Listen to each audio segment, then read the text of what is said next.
السلام عليكم ورحمة الله.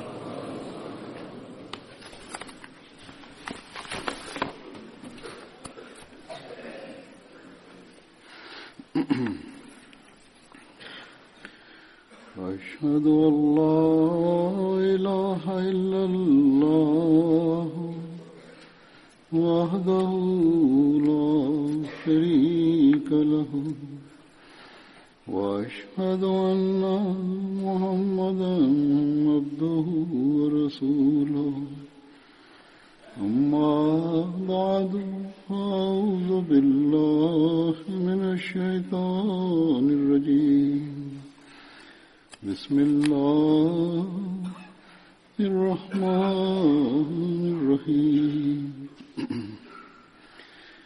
الحمد لله رب العالمين الرحمن الرحيم مالك يوم الدين إياك نعبد وإياك نستعين اهدنا الصراط المستقيم صراط الذين أنعمت عليهم غير المغضوب عليهم ولا الضالين.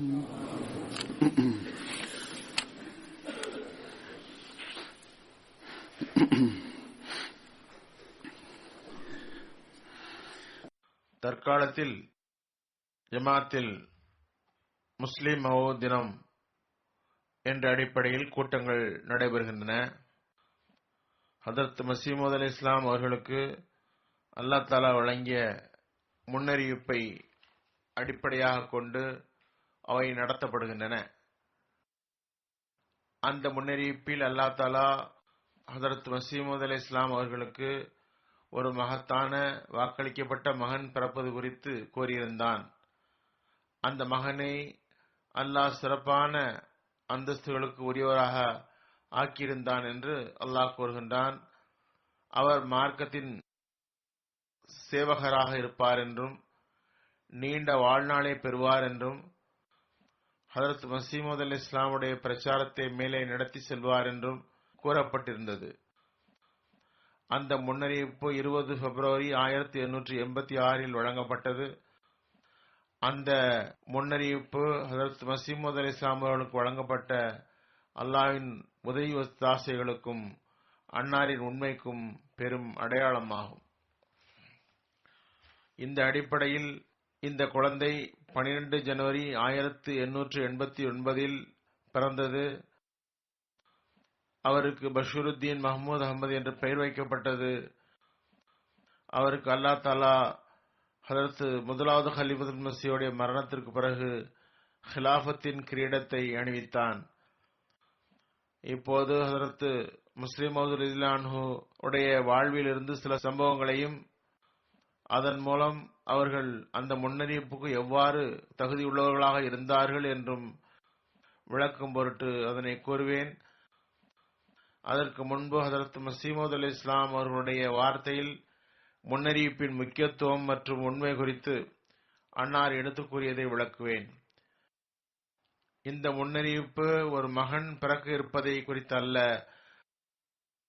மாறாக மிக உயர்ந்த மகத்துவமிக்க மகனின் பிறப்பு குறித்து கூறப்பட்டது. அவர் பிறப்பதன் மூலம் ஒரு ஆன்மீக புரட்சி ஏற்பட இருந்தது. அது பற்றி ஹதரத் மஸீஹ் மவ்ஊத் அலைஹிஸ்ஸலாம் தம்மை ஆட்சேபிப்பவர்களுக்கு பதில் கூறினார்கள். அதனை நான் எடுத்து வைக்கின்றேன். அவர்களின் வார்த்தையிலேயே கூறுகின்றேன். அன்னார் கூறுகின்றார்கள், இவ்விடத்தில் நீங்கள் கண்ணை திறந்து பார்க்க வேண்டும். இது ஒரு முன்னறிவிப்பல்ல, மகத்தான வானத்து அடையாளமாகும். கண்ணியமும் மகத்துவம் மிக்க இறைவன் நமது கண்ணியத்திற்குரிய நபியும் பரிவும் கருணையும் மிக்கவருமாகிய முஹம்மது முஸ்தபா ஸல்லல்லாஹு அலைஹி வஸல்லம் உடைய உண்மை மற்றும் மகத்துவத்தை வெளிப்படுத்துவதற்காக வழங்கினான். உண்மையில் இந்த அடையாளம் ஒரு இறந்தவரை உயிர்ப்பிப்பதை விட நூற்றுக்கணக்கான மடங்கு உயர்ந்ததும் மேலானதும் பரிபூரணமானதுமாகும். இறந்தவரை உயிரூட்டுவதன் உண்மை என்னவென்றால்,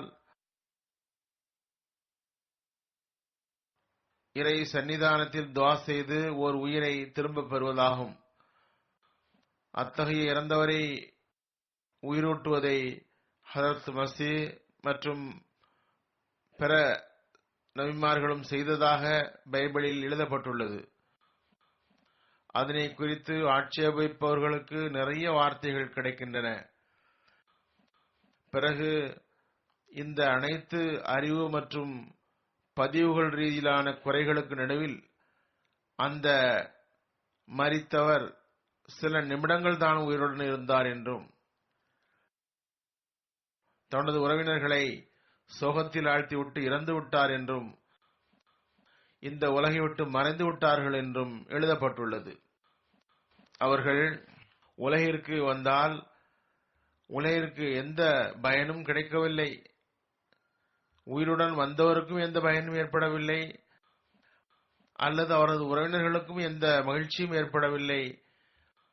ஆகவே அந்த மஸீஹ் நாசிரியுடைய துஆவினால் ஒரு ரூஹ் உலகிற்கு வந்தாலும் அந்த ரூஹ் உலகிற்கு வந்ததும் வராததும் ஒன்றுதான். நிலைமைக்கு ஏற்ப அந்த ஆன்மா பல காலம் உடலில் நிலைத்திருந்தாலும் கூட குறையுள்ள ஒரு ஆன்மாவாகவே இருந்தது. அது உலகை வணங்கிக் கொண்டிருந்த மக்களில் ஒருவராகவே இருந்தது. அது உலகிற்கு என்ன பயனை விளைவிக்க முடியும்? அன்னார் இந்த முன்னறிவிப்பு குறித்து கூறுகின்றார்கள், முந்தைய நபிமார்களின் அற்புதமாக வந்த ஆன்மாக்கள் உலகிற்கு வந்தது தற்காலிகமாகவே இருந்தது. வந்தவர்களும் சாதாரண மக்களாக இருந்தார்கள்.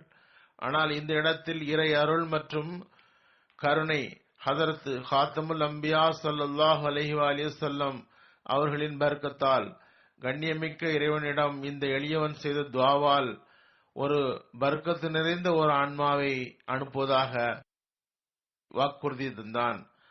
அவரது வெளிப்படையான மற்றும் மறைமுகமான பர்க்கத்துகள் முழு உலகிலும் பரவும். எனவே இந்த அடையாளம் மரித்தவருக்கு உயிர் தருவதற்கு இணையான அடையாளமாக இருக்கிறது. சிந்தித்து பார்த்தால் இந்த அடையாளம் இறந்தவரை உயிர்ப்பிப்பதை விட 100 மடங்கு சிறந்ததாகும். இறந்தவரின் ரூஹும் துஆவினால் திரும்ப வருகிறது.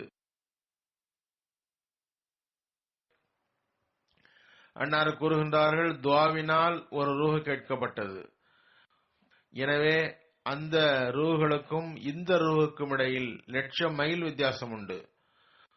முஸ்லிம்களில் மறைமுகமாக மரணித்து போனவர்கள் ஹதரத் நபிகள் நாயகம் ஸல்லல்லாஹு அலைஹி வஸல்லம் உடைய அற்புதங்கள் வெளிப்படுவதை பார்த்து மகிழ்ச்சி அடைவதில்லை. மாறாக அவர்களுக்கு இப்படி ஏன் ஏற்பட்டது என்ற மனக்கலக்கமே ஏற்பட்டது. இவற்றை தப்லீக் ரிசாலத்தில் அன்னார் கூறுகின்றார்கள். ஹதரத் மஸீஹ் மவ்ஊத் அலைஹிஸ்ஸலாம் கூறியது போன்று சாதாரண ஆன்மா வேண்டப்படவில்லை, மாறாக ஒரு அடையாளம் கேட்கப்பட்டது. அதற்கு பதிலாக அல்லாஹ் தஆலா நிறைய சிறப்புகளை கொண்ட ஒரு மகனை பற்றி செய்தி தெரிவித்தான். ஓர் கம்பீரமிக்க மகனை பற்றி கூறப்பட்டது. அவர் வாழ்நாளை பெறுவார், மிகவும் வல்லன்மையும் புரிதரனும் உள்ளவராக இருப்பார், மகத்துவமும் கம்பீரமும் செல்வமும் கொண்டவராக இருப்பார். சமுதாயம் அவரிடமிருந்து பர்க்கத்து பெறும். அவர் வெளிப்படையான மற்றும் மறைமுகமான அறிவுகளால் நிரப்பப்படுவார். கலாமுல்லாவாகிய திருக்குர்ஆனின் புரிதன் அவருக்கு வழங்கப்படும். இறைவனால் வழங்கப்பட்ட அந்த புரிதரன் கொண்டு திருக்குர்ஆனுக்கு மகத்தான தொண்டாற்றுவார். அதன் மூலம் அல்லாஹ்வின் வார்த்தைகளின் கண்ணியம் மக்களுடைய உள்ளங்களில் வெளிப்படும். அவர் கைதிகளின் விடுதலைக்கு காரணமாக இருப்பார். அவரது வாழ்நாளில் உலகத்தில் பெரும் அழிவு ஏற்படும். அது உலகை நெருப்பால் பொரித்துவிடும். அவர் முழு உலகிலும் பிரபல்யம் அடைவார். நாம் பார்க்கிறோம், ஹதரத் முஸ்லிம் மவ்ஊத் காலத்தில் உலகில் பெரும் அழிவுகள் உலகப் போரின் வடிவில் வந்தன. பிறகு ஆபத்துகளின் வழியிலும் வந்தன. பிறகு அவர் பிரபலியம் அடைவார் என்பது அவர் தமது வாழ்வில் புதிய பிரச்சார நிலையங்களை உருவாக்கி தப்லீக் பணிகளை செய்து பல்வேறு நாடுகளில் இஸ்லாமிய தூது செய்திகளை கொண்டு சேர்த்து பூமியின் எல்லை வரை புகழ் பெறவும் செய்வார். அவ்வாறே செய்தார். இந்த முன்னறிவிப்பின்படி பார்த்தோம் என்றால் இந்த தொடர் இப்போதும் நடக்கின்றது. நான் இப்போது ஹதரத் முஸ்லிம் மவ்ஊத் ரலியல்லாஹு அன்ஹுவுடைய வாழ்க்கை சம்பந்தமாக சில விஷயங்களை எடுத்து வைப்பேன். அன்னாரது கல்வி பற்றி கூறுவதாயின், அன்னார் திருக்குர்ஆன் ஓதி முடித்த பிறகு ஸ்கூலுக்கு அனுப்பப்பட்டார்கள்.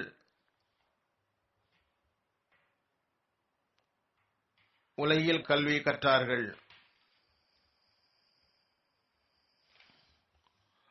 அது எந்த அளவுக்கு இருந்தது என்றால், வீட்டிலும் உருது இங்கிலீஷ் கற்றுத்தரப்பட்டார்கள். அது பற்றி மீர் மன்சூர் முகமது சாப் கூறுகின்றார்கள். அவர் அன்னாருக்கு சில காலம் உருது கற்பித்தார்கள். இந்த வகையில் அன்னாருக்கு வீட்டில் கற்றுத்தருவதற்கு ஆசிரியர்கள் நியமிக்கப்பட்டனர். அவ்வாறு நியமிக்கப்பட்டவர் மீர் மன்சூர் முகமது சாப். அவர் அன்னாருக்கு சில காலம் உருது கற்றுக் கொடுத்தார்கள். சில காலம் ஷேர் அலி சாஹாப் அவர்கள் அன்னாருக்கு ஆங்கிலம் கற்றுத் தந்தார்கள். இந்த அனைத்து கல்விக்கான ஏற்பாடுகளும் எவ்வளவு ஏற்பாட்டுடன் செய்யப்பட்டன என்பது குறித்து 4வது கலீஃபத்துல் மஸீஹ் அவர்கள் தமது ஃபஸ்லே உமர் என்ற முஸ்லிம் மவ்ஊதுடைய வாழ்க்கை வரலாற்று நூலில் கூறுவது சுவைமிக்க சம்பவங்களாகும். ஹதரத் மிர்சா பஷீருத்தீன் மஹமூத் அஹமத் தாமே தமது வாயால் கூறியவை அதில் உள்ளன. அன்னாரின் கல்வி நிலை எவ்வாறு இருந்தது என்பதை பற்றி அதில் வருகிறது. முஸ்லிம் மவ்ஊத் தம்முடைய நாவினால் கூறியுள்ளார்கள், எனது கல்வி சம்பந்தமாக எனது பெரும் நன்றிக்குரியவர் ஹதரத் 1வது கலீஃபத்துல் மஸீஹ் ஆவார்கள். அன்னார் மருத்துவராக இருந்தார்கள். நான் புத்தகங்களை நீண்ட நேரம் வாசிப்பதற்கு தகுதியானவன் இல்லை என்பதை அவர்கள் அறிந்திருந்தார்கள்.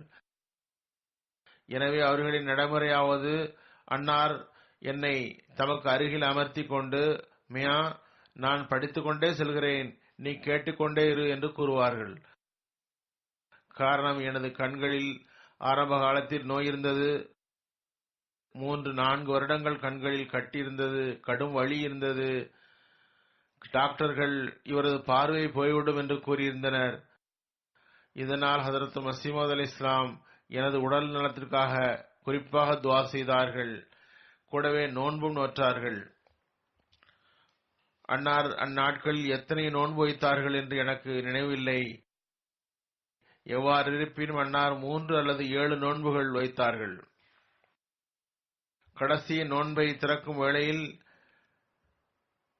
உணவை வாயில் வைக்கும் போது திடீரென்று நான் கண்களை திறந்தேன். எனது பார்வை தெரிய ஆரம்பித்து விட்டது என்று நான் குரல் எழுப்பினேன். ஆனால் அந்த நோயின் கடுமை மற்றும் தொடர்ந்த தாக்குதலால் எனது ஒரு கண்ணின் பார்வை போய்விட்டது. எனது இடது கண்ணில் பார்வை இல்லை. பாதையை பார்க்க முடியும், ஆனால் நூல்களை வாசிக்க முடியாது. 2-4 அடி தள்ளி ஒரு மனிதர் எனக்கு தெரிந்தவர் அமர்ந்திருந்தால் பார்த்து அறிய முடியும். அறியாதவர் அமர்ந்திருந்தால் அவரது தோற்றம் தெரியாது. வலது கண் மட்டுமே வேலை செய்தது. அதிலும் கட்டியிருந்தது.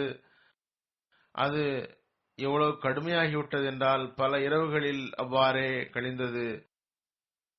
ஹதரத் மஸீஹ் மவ்ஊத் அலைஹிஸ்ஸலாம் எனது ஆசிரியர்களிடம் கூறியிருந்தார்கள், இவர் விருப்பப்படி படிக்கட்டும், இவர் விரும்பும் அளவுக்கு படிக்கட்டும், படிக்கவில்லை என்றால் அழுத்தம் தர வேண்டாம். ஏனென்றால் படிப்பின் சுமையை தாங்கும் அளவுக்கு அவருக்கு உடல்நலம் இல்லை என்று கூறியிருந்தார்கள். ஹதரத் மஸீஹ் மவ்ஊத் அலைஹிஸ்ஸலாம் என்னிடம் மீண்டும் மீண்டும் கூறியிருந்தார்கள், நீங்கள் திருக்குர்ஆனுடைய மொழிபெயர்ப்பையும் புகாரியையும் மௌலவி சாஹிபிடம் கற்றுக்கொள்க. அதாவது மௌலானா நூருத்தீன் முதலாவது ஹலிஃபத்துல் மஸீஹ் அவர்களிடம் கற்றுக்கொள்க என்று கூறியிருந்தார்கள். இதைத் தவிர அன்னார் இன்னும் கூறியிருந்தார்கள், மருத்துவம் சிறிது கற்றுக்கொள்ளுங்கள், ஏனென்றால் அது நமது குடும்பத்தின் திறமையாகும் என்று கூறினார்கள். மாஸ்டர் ஃபஹீருல்லா சாஹப் ஸ்கூலில் எனது கணித பாடத்துடைய ஆசிரியராக இருந்தார்கள். அவர்கள் போர்டில் கணக்குகளை போட்டு விடையை எழுதுவார்கள். ஆனால் எனது பார்வை குறைவினால் அது எனக்கு தெரியாது. போர்டு இருந்த தூரத்திற்கு எனது பார்வை செல்ல முடியவில்லை. மேலும் நீண்ட நேரம் போர்டை பார்க்கவும் முடியவில்லை. பார்வை சோர்வடைந்துவிடும். இதன் காரணத்தினால் நான் கிளாஸில் அமர்வதை வீணானதாக கருதினேன். எனவே விரும்பினால் செல்வேன், விரும்பாவிட்டால் போகாமல் இருப்பேன். மாஸ்டர் ஃபஹீருல்லா சாப் ஒரு முறை ஹதரத் மஸீஹ் மவ்ஊத் அலைஹிஸ்ஸலாமிடம் என்னை பற்றி புகார் கூறினார்கள். ஹுசூர், இவர் சிறிதும் படிப்பதில்லை, சில வேளை பள்ளிக்கு வருகிறார், சில வேளை வருவதில்லை. எனக்கு நினைவில் உள்ளது, அவர்கள் எழுதியுள்ளார்கள், எனக்கு நினைவு இருக்கிறது. மாஸ்டர் சாப் ஹதரத் மஸீஹ் மவ்ஊத் அலைஹிஸ்ஸலாமிடம் புகார் கூறியதும் நான் பயந்து ஒளிந்து கொண்டேன். ஹதரத் மஸீஹ் மவ்ஊத் அலைஹிஸ்ஸலாம் எவ்வளவு கோபப்படுவார்களோ என்று பயந்தேன். ஆனால் ஹதரத் மஸீஹ் மவ்ஊத் அலைஹிஸ்ஸலாம் அவர் கூறுவதை கேட்டு மாஸ்டர் சாஹிபிடம், உங்களது பெரும் கருணை, நீங்கள் பையனை பற்றி பெரிதும் கவனத்தில் வைத்துள்ளீர்கள். நீங்கள் கூறுவதை கேட்டு எனக்கு மகிழ்ச்சி. அவர் சில வேளைகளில் பள்ளிக்கு போகிறார் என்பதை கேட்டு மகிழ்ச்சி அடைகிறேன். இவர் அவ்வப்போது போவது மிகவும் நல்ல விஷயம். எனது கருத்தின்படி இவர் படிக்கும் அளவுக்கு உடல்நலம் இல்லை என்றார்கள். மேலும் சிரித்துக் கொண்டே அன்னார், இவருக்கு நாம் மாவும் பருப்பும் விற்கும் கடை திறந்து கொடுக்க போவதில்லை. இவருக்கு கணக்கு தெரிந்திருப்பதற்கு, இவருக்கு கணக்கு வந்தாலும் சரி வராவிட்டாலும் சரி என்று கூறினார்கள். பிறகு ரசூலை கரீம் ஸல்லல்லாஹு அலைஹி வஸல்லம் மற்றும் அன்னாரின் சஹாபா என்ன கணிதம் கற்றார்கள். இவர் பள்ளிக்கு சென்றால் நல்லது, இவரை ஒருபோதும் நிர்பந்தப்படுத்த வேண்டாம். இதனை கேட்டு பாஸ்டர் சாப் திரும்பி போய்விட்டார். நான் அந்த மென்மையிலிருந்து மேலும் பயனடைத்தவாறு பிறகு பள்ளிக்கு செல்வதையே விட்டுவிட்டேன். மாதத்தில் ஒரு நாள் அல்லது அரை நாள் பள்ளிக்கு செல்வேன் என்றால் அது வேறு விஷயம். அவ்வாறு எனது கல்வி சென்றது. நான் உண்மையிலேயே நிர்பந்தமான நிலையில் இருந்தேன். கண் நோயுடன் ஈரலில் நோய் இருந்தது. அதற்காக எனக்கு சிகிச்சைக்காக ஒரு வகை பருப்பு கலந்த தண்ணீர் மற்றும் ஒரு பச்சை மூலிகை தண்ணீர் தரப்பட்டது. கீழ்ப்பகுதியில் நோய் இருந்தது. ரெட் அயோடைடு ஆஃப் மெர்க்கரி அதற்காக தடவப்பட்டது. மேலும் கன்னத்திலும் தடவப்பட்டது. எனக்கு தொண்டை புண் இருந்தது. சுருக்கமாக எனக்கு ஈரல் நோய், கீழ்ப்பகுதியில் நோய், பிறகு அதிகமாக ஜுரமும் வந்தது. அது 6 மாதங்கள் வரை குறையாமல் இருந்தது. இவை அனைத்தின் காரணத்தினால் எனது படிப்பு குறித்து பெரியவர்கள் முடிந்தவரை இவர் படிக்கட்டும், அழுத்தம் தர வேண்டாம் என்ற முடிவெடுக்க வைத்தது. இந்த நிலையில் இருந்து ஒருவர் எனது கல்வியின் தகுதி எவ்வாறு இருந்தது என்று புரிய முடியும். ஒருமுறை எனது தாய்வழி பாட்டனாராகிய நவாப் சாஹப் என்னிடம் உருது பரீட்சை வைத்தார்கள். முஸ்லிம் மவ்ஊத் எழுதுகிறார்கள், எனது எழுத்து மிகவும் மோசமாக இருக்கும். அக்காலத்தில் எனது எழுத்து எவ்வளவு மோசமாக இருந்தது என்றால் அதை படிக்கவே முடியாது. நான் என்ன எழுதியுள்ளேன் என்று படிக்க முடியாது. நான் என்ன எழுதியுள்ளேன் என்று படிக்க மிகவும் முயன்றாலும் சிறிதும் புரியாது. சிறு வயதிலுள்ள எனது குழந்தைகளின் எழுத்து என் எழுத்தை விட நன்றாக இருக்கும். தனது ஒரு மகளின் உதாரணம் கூறுகின்றார்கள். அவர் அமுத்துர் ரஷீத் அவர்களுடைய படைப்புகளில் காணப்படுகிறது. அவரது எழுத்து எவ்வாறு இருந்தது என்றால், நாம் அவரது எழுத்துக்களுக்கு ரூபாய் பரிசு அறிவித்தோம். அமுத்துர் ரஷீத் தானே படித்துவிட்டால் பரிசு என்று அறிவிப்பதுண்டு. அதே சட்டம்தான் அப்போது எனது எழுத்துக்கும் இருந்தது. என்னால் எழுதப்பட்டதை சில வேளை என்னால் கூட படிக்க முடியாத நிலையில் இருந்தது. மீர் சாப் அந்த காகிதத்தை பார்த்துவிட்டு மிகவும் கோபம் கொண்டார்கள். இது எப்படி இருக்கிறது என்றால் இசை குறிப்புகளை எழுதியது போன்று இருக்கிறது என்று கூறினார்கள். அவர்களின் இயல்பில் வேகம் இருந்தது. கோபத்துடன் அவர்கள் ஹதரத் மசீமது அலைஹிஸ்ஸலாமிடம் சென்றார்கள்.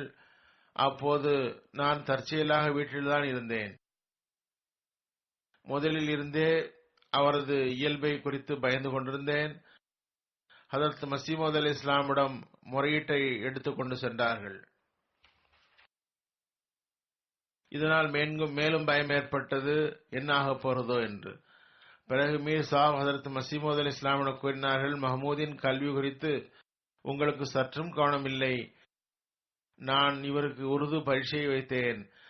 இவரது விடைத்தாளை சற்று பாருங்கள். இவரது எழுத்துக்களை யாருமே படிக்க முடியாது என்றார்கள். அதே வேகத்துடன் ஹதரத் மசீமது அலைஹிஸ்ஸலாம் அவர்களிடம், நீங்கள் முற்றிலும் இவரை பொருட்படுத்தவே இல்லை என்று கூறினார்கள். சிறுவனின் வயது வீணாகிறது என்றும் கூறினார்கள். ஹதரத் மசீமது அலைஹிஸ்ஸலாம் மீர் சாஹிபுடைய கோபத்தை பார்த்து மௌலை சாஹிபை கூப்பிடுங்கள் என்று கூறினார்கள். ஹதரத் மசீமது அலைஹிஸ்ஸலாம் ஏதாவது பிரச்சனை வந்தால் உடனே எப்போதும் ஹலீஃபா அவ்வலை கூப்பிடுவார்கள். முதல் ஹலீஃபாவுக்கு என் மீது பெரும் அன்பு இருந்தது. அன்னார் வந்தார்கள். வழக்கம் போல் தலையை குனிந்தவாறு ஒருவரும் நின்றார்கள். மசீமது அலைஹிஸ்ஸலாம் கூறினார்கள், மௌலை சாப், உங்களை நான் கூப்பிட காரணம், மீர் சாப் மஹமூதின் எழுத்தை படிக்கவே முடியவில்லை என்று கூறுகின்றார்.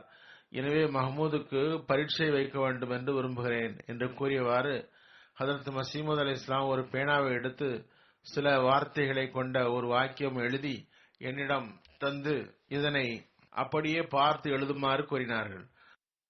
முஸ்லிமாவது கூறுகின்றார்கள், இந்த பரீட்சை தான் ஹதரத் மசீமது அலைஹிஸ்ஸலாம் என்னிடம் நடத்தினார்கள். நான் அதனை பார்த்து எச்சரிக்கையுடன் யோசித்து அதனை அப்படியே எழுதிவிட்டேன்.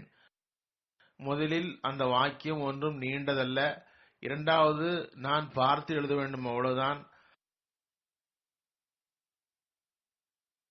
பார்த்து எழுதுவதில் எளிதுதான். எழுத வேண்டிய வார்த்தை முன்னால் இருக்கிறது. அதனை பார்த்து நான் சிறிது சிறிதாக நகல் செய்தேன். அலிஃப் பாவை எச்சரிக்கையுடன் எழுதினேன். மசீமது அலைஹிஸ்ஸலாம் அவர்கள் அதை பார்த்துவிட்டு மீர் சாப் கூறுவதை கேட்டு எனக்கு மிகவும் கவலை உண்டாகிவிட்டது. ஆனால் இவரது எழுத்து என்னுடைய எழுத்துடன் ஒத்தே இருக்கிறது என்று கூறினார்கள். ஹதரத் கலிஃபத்துல் மஸீஹ் அவ்வல் முதலிலேயே எனக்கு ஆதரவாக இருந்தார்கள். அன்னார் கூறினார்கள், ஹுசூர், மீர் சாப் இவ்வளவு வேகப்பட்டு விட்டார்கள், இவரது கையெழுத்து நன்றாகவே உள்ளது என்றார்கள். முதல் கலீஃபா எப்போதும் என்னிடம் கூறி வந்தார்கள், மியா, நீயே படிக்கும் அளவுக்கு உன்னுடைய உடல்நலம் இல்லை, எனவே என்னிடம் வா, நான் படித்துக் கொண்டே செல்கிறேன், நீர் கேட்டுக்கொண்டே செல்லுங்கள். இவ்வாறே அவர்களுக்கு அழுத்தம் தந்து திருக்குர்ஆன் கற்பித்தார்கள். பிறகு புகாரியை கற்பித்தார்கள். அன்னார் மெதுமெதுவாக படிக்கவில்லை, மாறாக அவர்களது நடைமுறை அவ்வாறு இருந்தது. அவர்கள் குர்ஆன் படித்துக் கொண்டே செல்வார்கள், கூடவே மொழிபெயர்த்துக் கொண்டே செல்வார்கள். அவசியம் என்று கருதும் இடங்களில் மட்டும் விளக்குவார்கள், அதுவன்றி விரைவாகவே கற்றுத்தருவார்கள். 3 மாதங்களில் அன்னார் முழு குர்ஆனையும் கற்பித்தார்கள். அதற்கு பிறகு சிறிது வெடுப்பாகிவிட்டது. ஹதரத் மசீமது அலைஹிஸ்ஸலாமுடைய வஃபாத்திற்கு பிறகு முதல் கலீஃபா என்னிடம் புகாரி படியுங்கள் என்று கூறினார்கள். உள்ளபடி நான் அவர்களிடம், ஹதரத் மசீமது அலைஹிஸ்ஸலாமிடம் குர்ஆன் புகாரியை உங்களிடம் படிக்குமாறு கூறியிருக்கிறார்கள் என்று கூறியிருந்தேன். ஹதரத் மசீமது அலைஹிஸ்ஸலாம் உயிருடன் இருக்கும் போது நான் முதல் கலீஃபாவிடம் குர்ஆன் மற்றும் புகாரி படிக்க ஆரம்பித்தேன். பிறகு விடுப்பானது. அதேபோன்று மசீமது அலைஹிஸ்ஸலாமுடைய வழிகாட்டலுக்கு இணங்க மருத்துவமும் படிக்க தொடங்கினேன். மருத்துவத்தை நானும் மீர் இஸ்ஹாக் சாபும் ஒரே நாளில் கற்க ஆரம்பித்தோம். மீர் சாபுடைய நகைச்சுவை எங்கள் வீட்டில் பிரபல்யமானது. முதல் நாள் மருத்துவ பாடம் முடித்துவிட்டு மறுநாள் தனது தாயாரிடம், அம்மா, என்னை விரைவில் காலையில் எழுப்புங்கள், ஏனென்றால் மௌலவி சாப் மருந்தகத்துக்கு மிகவும் தாமதமாகவே வருகிறார்கள். நான் முதலிலேயே சென்று நோயாளிகளுக்கு மருந்து எழுதி தருவேன் என்று கூறினார்.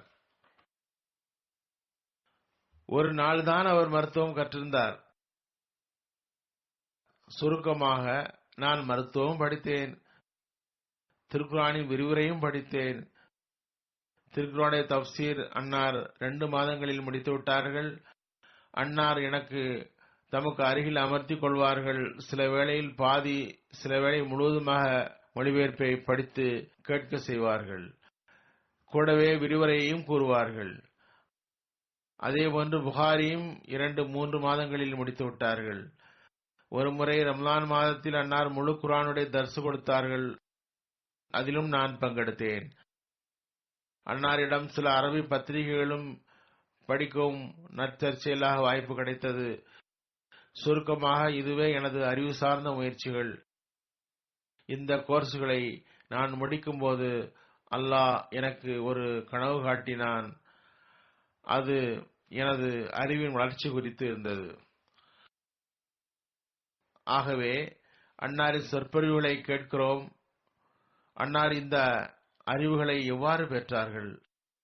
அல்லாஹ் தான் அவர்களுக்கு கற்பித்தான் என்பதற்கு அன்னாரது சொற்பொழிவுகளும் ஹுத்பாக்களும் எழுத்துக்களும் சாட்சியாக உள்ளன. அவை அன்னாரை பற்றிய முன்னறிவிப்பின் உண்மைக்கு பெரும் நிரூபணமாகும். ஹதரத் மஸீஹ் மவ்ஊத் அலைஹிஸ்ஸலாமுடைய வாழ்வில் 1906 ஆண்டு மாநாட்டில் அன்னார் முதலில் பொதுமக்களிடம் சொற்பொழிவாற்றினார்கள். அந்த சொற்பொழிவில் அறிவும் ஞானமும் கேட்போர் மீது என்ன தாக்கத்தை ஏற்படுத்தியது என்பது குறித்து ஹதரத் மஸீஹ் மவ்ஊத் அலைஹிஸ்ஸலாமுடைய கம்பீரமிக்க சஹாபியும் கவிதை ஆற்றல் மிக்கோருமாகிய காசி முகமது லுஹருத்தீன் அக்மல் சாஹப் உடைய வார்த்தைகளில் அறியலாம்.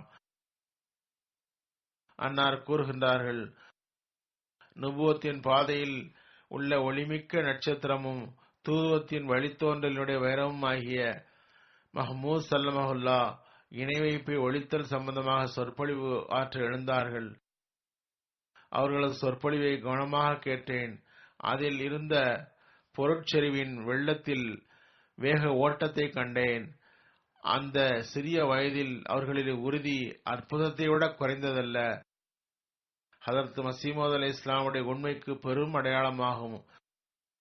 அதன் மூலம் மசீஹியத்தின் ஊற்றின் பயிற்சியின் விளைவு எவ்வளவு முழுமையாக இருந்தது என்பது பற்றிய அன்னாரின் ஆன்மீக முழுமைக்கு வியத்தகு ஒரு விவாதமாக அதை எடுத்துக்கொள்ளலாம். இந்த காலத்தில் மார்க்க பணிகள் மற்றும் வேகமான ஆன்மீக மன வளமிக்க வளர்ச்சி அன்னாரை குறித்த அவர் விரைவாக வளருவார் என்ற முன்னறிவிப்பின் வார்த்தைகளை உண்மைப்படுத்தின. அந்த வகையில் ஹதரத் மஸீஹ் மவ்ஊத் அலைஹிஸ்ஸலாம் அவரது மார்க்க எழுச்சியை உணர்ந்தார்கள். இந்த வகையில் அன்னார் ஓரிடத்தில் கூறினார்கள், மியா மஹ்மூதிடம் எந்த அளவுக்கு மார்க்க ஆர்வம் காணப்படுகிறதோ அதனை பார்த்து சில வேளைகளில் சிறப்பாக துஆ செய்கிறேன். ஹதரத் மஸீஹ் மவ்ஊத் அலைஹிஸ்ஸலாமுடைய வார்த்தைகளாகும்.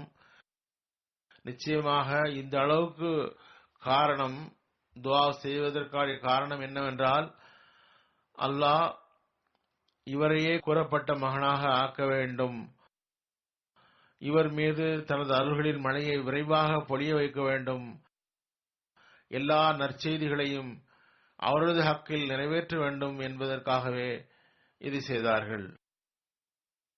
ஹதரத் மிர்சா தாஹிர் அஹ்மத் சாப் எழுதிய வாழ்க்கை வரலாற்றில் ஒரு இடத்தில் கூறுகின்றார்கள், ஹதரத் 4வது கலீஃபத்துல் மஸீஹ் 2வது கலீஃபாவின் வஃபாத்திற்கு பிறகு எழுதினார்கள், முதல் கிலாபத்தின் ஆரம்பத்தில் அன்னாருக்கு வயது 19, முதல் ஹலீஃபா அவருடைய வஃபாத்தின் போது இவர்களது வயது 26 அவர்கள் நுழைந்திருந்தார்கள். இந்த இளம் வயதில் அன்னாரின் எழுத்துக்கள் பேச்சுக்கள் உடைய சில உதாரணங்களை எடுத்து வைக்கின்றேன். அன்னாரின் கருத்துக்கள், சிந்தனைகள் ஆகியவற்றில் ஒரு முதிர்ந்த சிந்தனையாளரின் உறுதித்தன்மை இருந்தது. அன்னாரின் வார்த்தைகளின் தாக்கம், ஈர்ப்பு, கலப்பின்மை, எளிமை ஆகியவற்றால் தோய்க்கப்பட்டு செயற்கையற்ற பகட்டற்ற வார்த்தைகளாக திகழ்ந்தன. சொற்பொழிவில் ஓர் இயல்பான நடையும் எழுத்தில் மென்மையும் ஒரு பெருக்கும் கொண்ட நதியாக இருந்தது. பேச்சும் எழுத்தும் திருக்குர்ஆனின் அறிவும் ஞானமும் ஆகிய தண்ணீரால் நிறைந்து உள்ள மற்றும் மூளையை பண்படுத்தியது. ஹஜ்ரத் மஸீஹ் மவ்ஊத் அலைஹிஸ்ஸலாமுடைய வஃபாத்திற்கு பிறகு 19 வயதில் அன்னாரது முதல் சொற்பொழிவு குறித்து அறிவும் அருளும் நிறைந்த பெரியவர் ஷேர் அலி கான் சாப் கூறுகின்றார்கள், இன்னொரு சம்பவத்தை நான் குறிப்பிட விரும்புகிறேன். ஹுசூர் ரலியல்லாஹு அன்ஹு முதல் சொற்பொழிவு நிகழ்த்தியதாகும். அதாவது மௌலவி சாப் உடைய காலத்தில் அன்னார் உயிருடன் இருந்தார்கள். ஹஜ்ரத் மஸீஹ் மவ்ஊத் அலைஹிஸ்ஸலாம் வஃபாத்திற்கு பிறகு நடந்த முதல் ஆண்டு மாநாட்டில் ஹஜ்ரத் இரண்டாவது கலீஃபத்துல் மஸீஹ் சொற்பொழிவாற்றினார்கள்.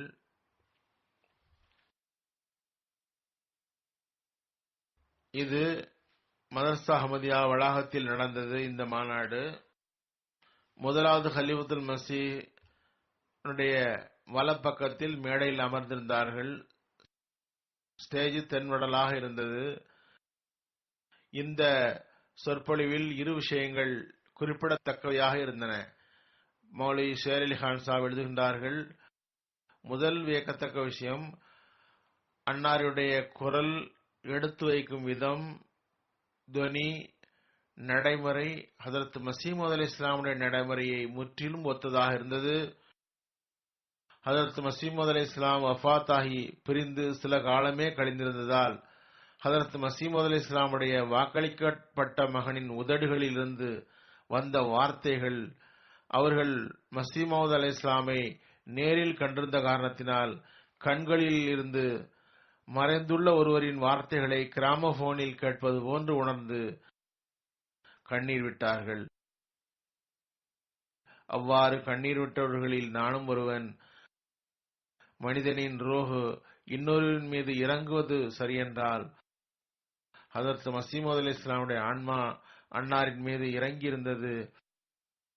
மேலும் இது எனது மகன், ரஹ்மத்தின் அடையாளமாக வந்தவர், மேலும் அழகு மற்றும் கருணையின் முன்மாதிரி என்று கூறப்பட்டது இவரை பற்றிதான் என்று அது அறிவித்தது.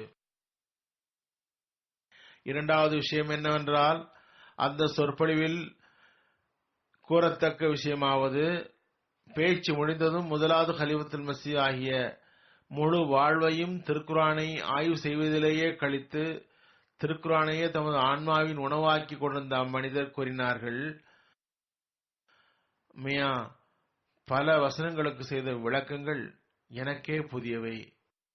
மேலும் மௌலவி சாஹிப் கூறினார்கள், இது இவருடைய முதல் சொற்பொழிவு ஜமாத்தின் நிகழ்த்தியிருக்கிறார். முதல் சொற்பொழிவிலேயே திருக்குர்ஆனின் ஞானங்களை ஹஜ்ரத் மஸீஹ் மவ்ஊத் அலைஹிஸ்ஸலாமுடைய வஃபாத்திற்கு பிறகு தந்துள்ளார். அதனை முதல் கலீஃபத்துல் மஸீஹ் ஆகிய திருக்குர்ஆனின் ஆலிம் தமக்கே கூட புதிய ஞானங்கள் என்று ஒப்புக்கொண்டிருந்தார்கள். இந்த ஞானங்களை அந்த இளைஞருக்கு யார் தந்தார்கள்? யார் கற்று தந்தார்?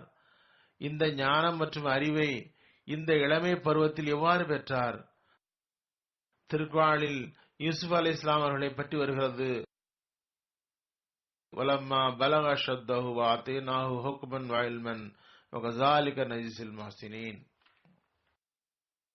நாம் அவர் உறுதியான வயதை அடைந்த போது அவருக்கு அறிவு, ஞானம் வழங்கினோம். இவ்வாறே நற்செயல் செய்பவர்களுக்கு நற்கூலி வழங்குகின்றோம். கூறினார்கள், அன்னார் பொதுவாக அறிவு மற்றும் ஞானம் நிறைந்த வார்த்தைகளை கூறவில்லை, மாறாக திருக்குர்ஆனில் மறைந்துள்ள ஞானங்களை எடுத்துக் கூறினார்கள். அல்லாஹ் திருக்குர்ஆனில் இதை பற்றி கூறுகின்றான், லா யமஸ்ஸுஹு இல்லல் முத்தஹ்ஹரூன், அதாவது தூயவர்களை தவிர வேறு எவரும் இதனை தொட முடியாது.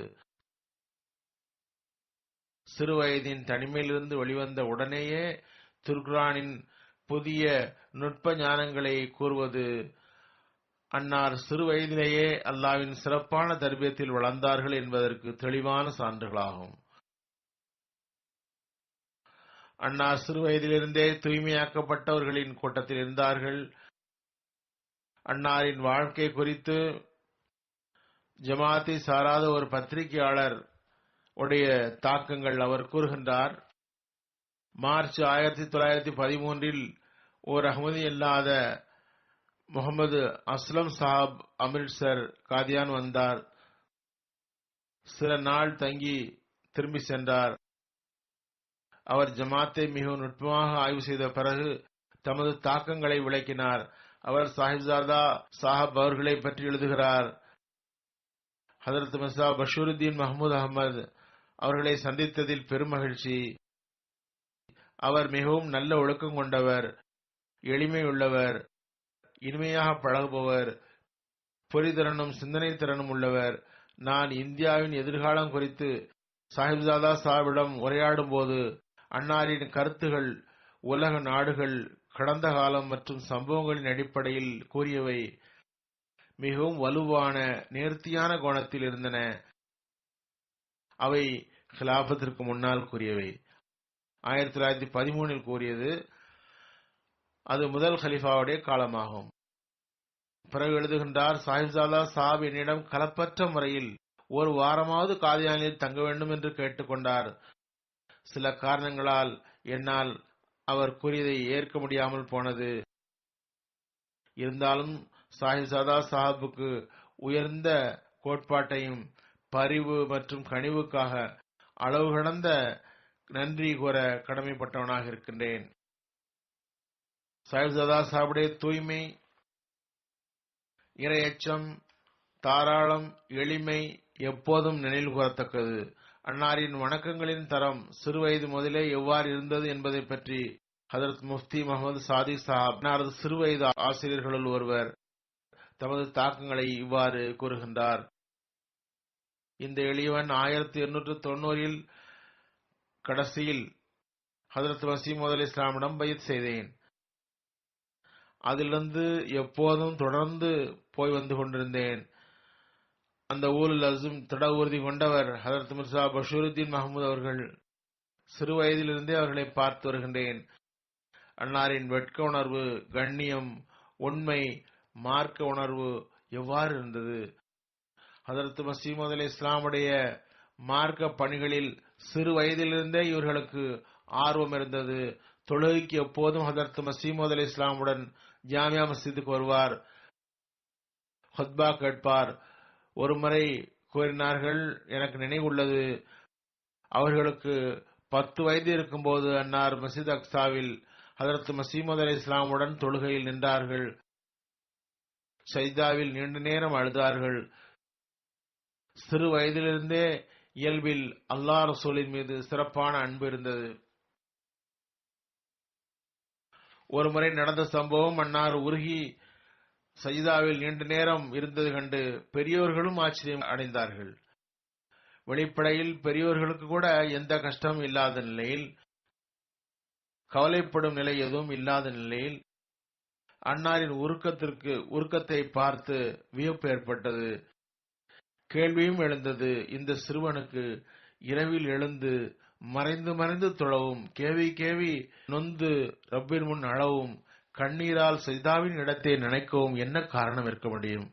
ஹதரத் மிர்சா தாஹிர் அஹ்மத் சாப் வரலாற்று நூலில் கூறுகிறார்கள், இதே வியப்பு ஷேக் குலாம் அஹமது சாப் வாயிஸ் அவர்களுக்கு ஏற்பட்டது. அவர் ஒரு புதிய முஸ்லிம். ஹதரத் மசீமது அலி இஸ்லாமுடைய கையில் பையத் செய்து இஸ்லாத்தில் இணைந்திருந்தார். கலப்பற்ற தன்மை மற்றும் ஈமானில் முன்னேறியவர். மிகவும் வணக்க ஈடுபாடும் தூய்மையும் கஷ்ஃபு இல்ஹாம் உடைய பெரியோர்களுள் ஒருவரும் ஆவார். அவர் கூறினார், ஒரு நாள் அன்னார் இரவில் மஸ்ஜிதுல் முபாரக்கில் தனிமையில் கழிப்பதற்காகவும் தமது இறைவனிடம் கேட்பதற்காகவும் விரும்பினார். அவர் கூறுகின்றார், பள்ளியில் நுழைந்ததும் நான் பார்க்கிறேன், ஒருவர் சஜிதாவில் தேம்பி அழுகிறார். அவரது தேம்புதலை பார்த்து எனக்கு தொழ முடியவில்லை. அவரது துவாவின் தாக்கம் என் மீது ஏற்பட்டது. நானும் அந்த துவாவில் மூழ்கிவிட்டேன். நானும் துவா செய்தேன், இறைவா, இம்மனிதர் உன்னிடம் என்ன கேட்கிறாரோ அதை வழங்கு. மேலும் நான் நின்று நின்று சோர்ந்து விட்டேன். இவர் தலையை தூக்கினால் யார் என்று பார்க்க வேண்டும் என்று நின்றிருந்தேன். எனக்கு எவ்வளவு நேரம் முன்னால் வந்தார் என்று தெரியாது. ஆனால் அவர் தலையை உயர்த்திய போது பார்க்கிறேன், அது மியா மஹமூத் அஹ்மத் சாஹப் அவர்களாக இருந்தார்கள். நான் அஸ்ஸலாம் அலைக்கும் கூறி கைகுலுக்கினேன். மியா சாப், இன்று அல்லாஹ்விடம் என்ன வாங்கினீர்கள் என்று கேட்டேன். அன்னார் கூறினார்கள், நான் அல்லாஹ்விடம், இறைவா, நீ என் கண்களுக்கு முன் இஸ்லாத்தை உயிர்ப்பித்து காட்டு என்று கேட்டேன் என்று கூறிவிட்டு உள்ளே சென்று விட்டார்.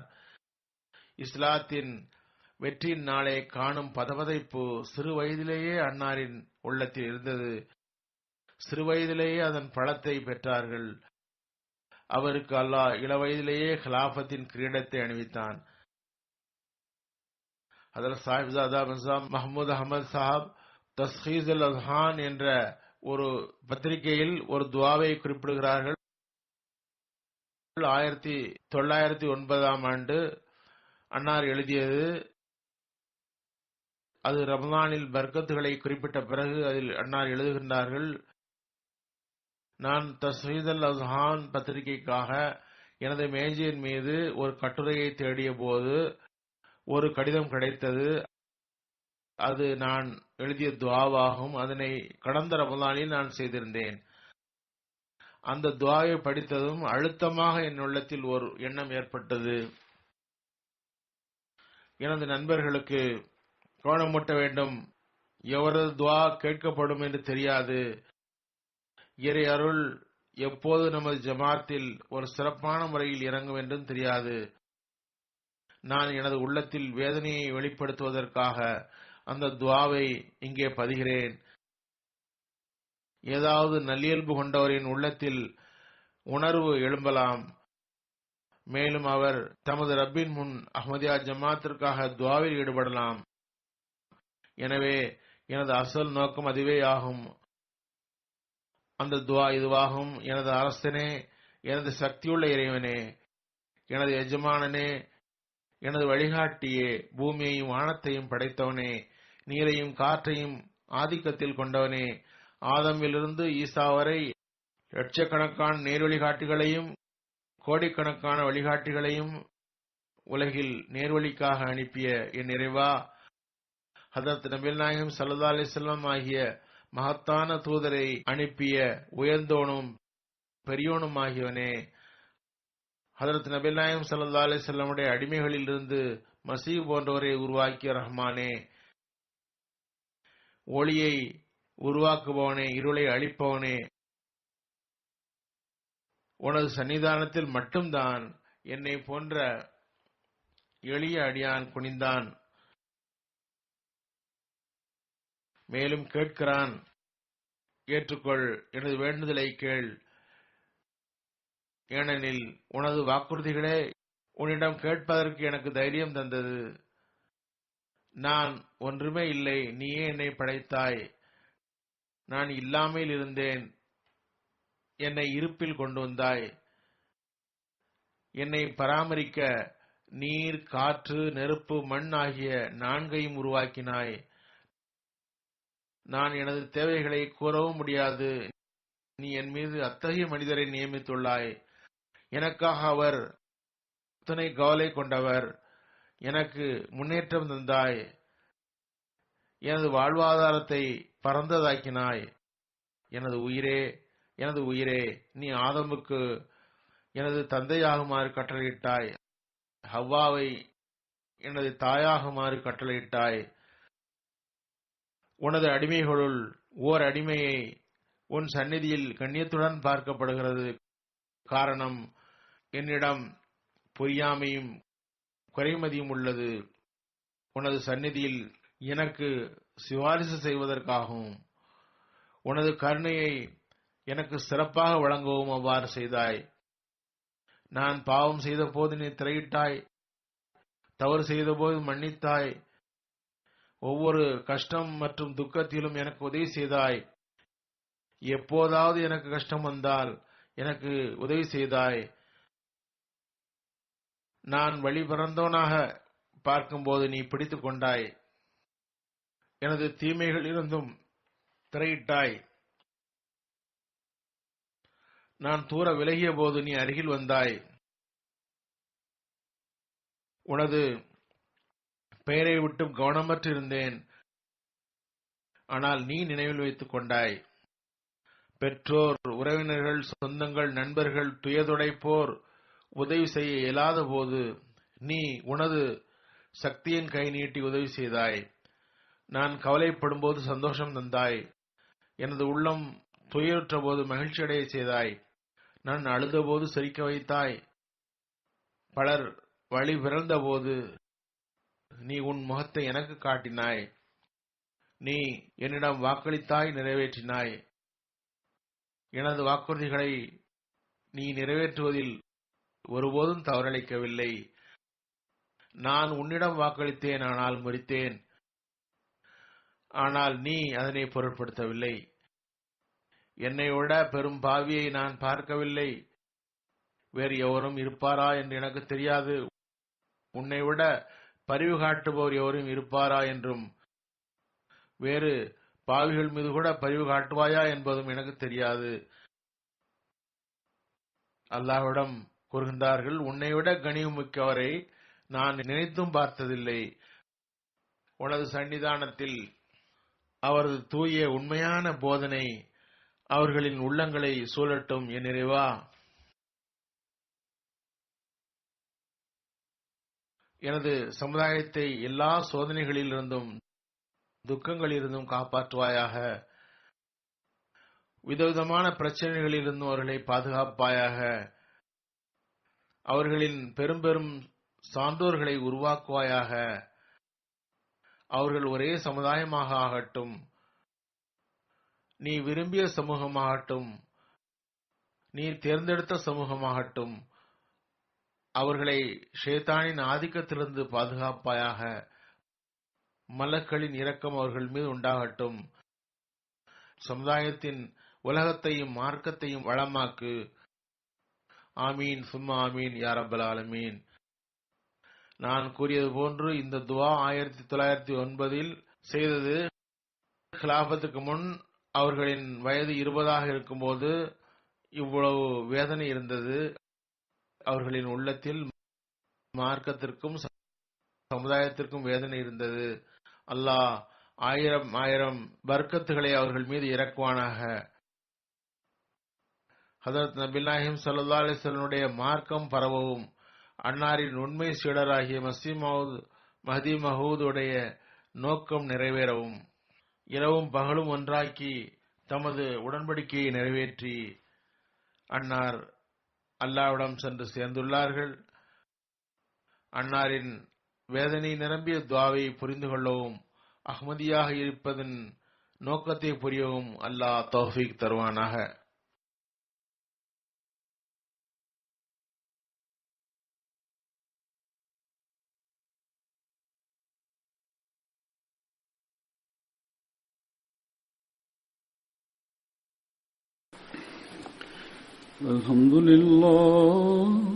الحمد لله نحمده ونستعينه ونستغفره ونؤمن به ونتوكل عليه ونعوذ بالله من شرور أنفسنا ومن سيئات أعمالنا.